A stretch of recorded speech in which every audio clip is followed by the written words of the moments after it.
A new order granting a motion in the Alex Murdaugh appeal was decided on February 21st by Justice Toll. It's an order granting an unopposed motion to modify the protective order regarding discovery. Do you want to hear what it's all about? Let's get started. This is Legal Updates with Cassidy. Becky Hill calls Dr. Kenny Kinsey gay in text to Doug Browne. Welcome. This is just a quick update, and there isn't a whole lot of information in this file, but one thing is for sure, the investigation into Clerk of Court Becky Hill's conduct is still going full force. This latest filing and reply includes an exhibit that is simply text between Becky Hill and Doug Browne.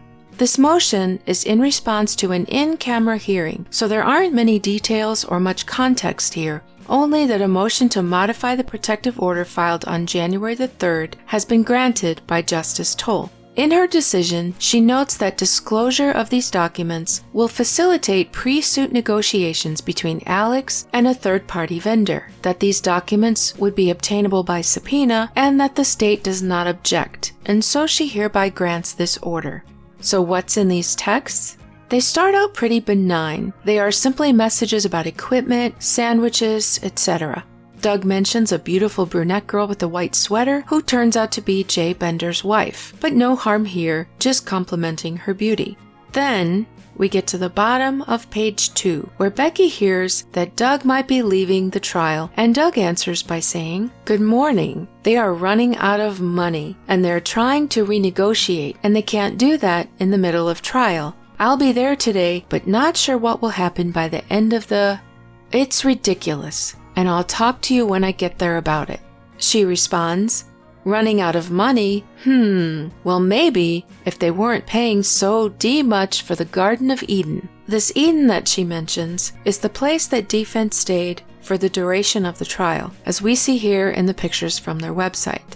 She's insinuating that they're paying so much to stay here in such a glamorous place that's the reason they're running out of money. Then we see this exchange where Becky hires him to work for the court. These are also pretty benign, just the things we'd expect from this kind of exchange. Talk of W-9s, equipment, workers' comp, invoices, etc. Next we see exchanges from when she has COVID, and then to February the 19th, which is when they start discussing the case. Now, I don't see how there's anything wrong with people expressing their opinions on a case in their court, and I don't think defense would either if they were speaking in support of Alex. I think it's probably pretty safe to say that the entire Attorney General's office believed Alex was guilty, and probably most court staff. The staff I spoke to sure did. Them having opinions is not really a problem, is it?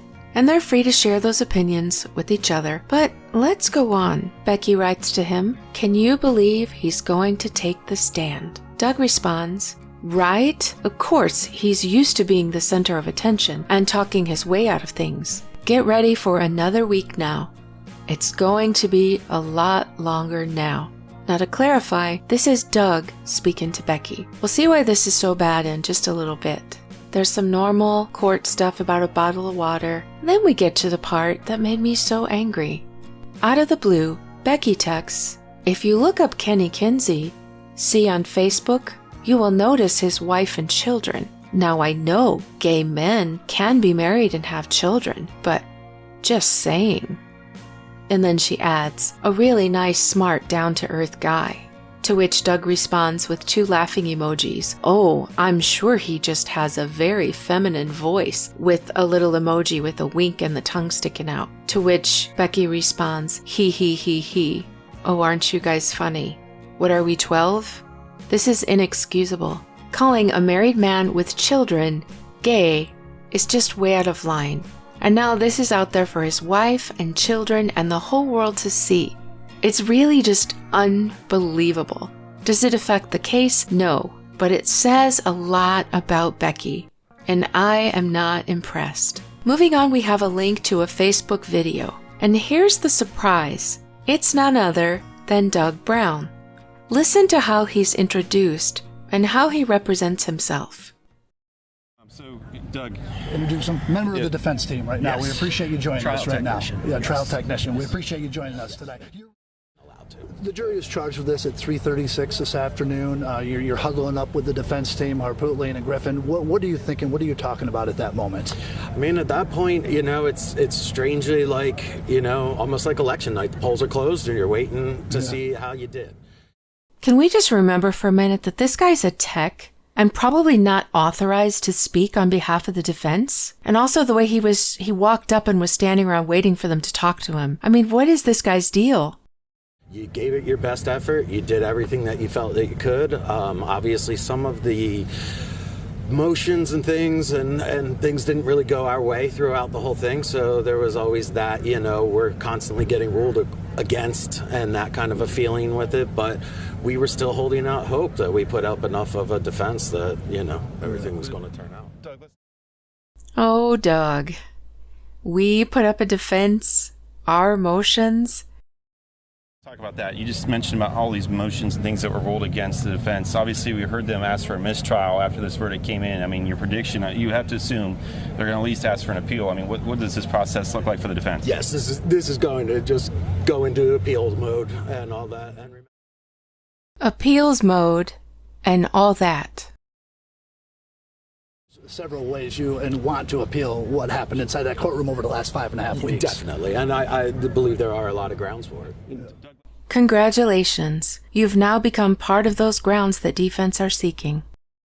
This is problematic. Not really for Becky, but for Doug? Totally. From these texts, he's no longer employed by the defense. He's employed by the state. But here he is introducing himself as part of the defense.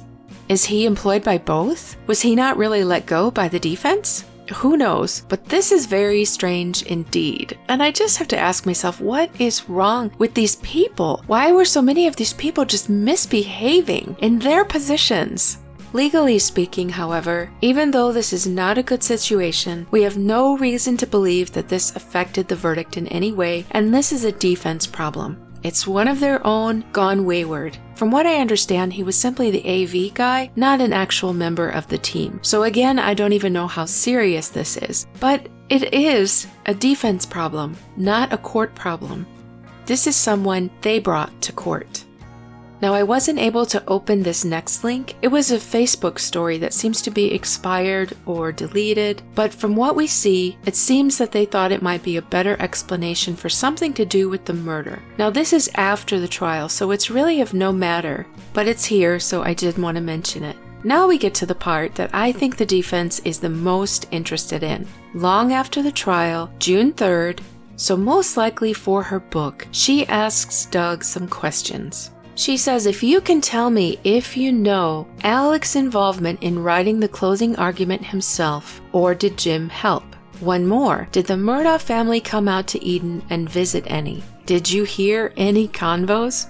Completely inappropriate question. He responds, no they didn't, but when they got kicked out, they went and stayed at John Marvin's place. And we know from prison phone calls that Buster did stay at John Marvin's, and that Alex had stayed there for a while too before he got arrested.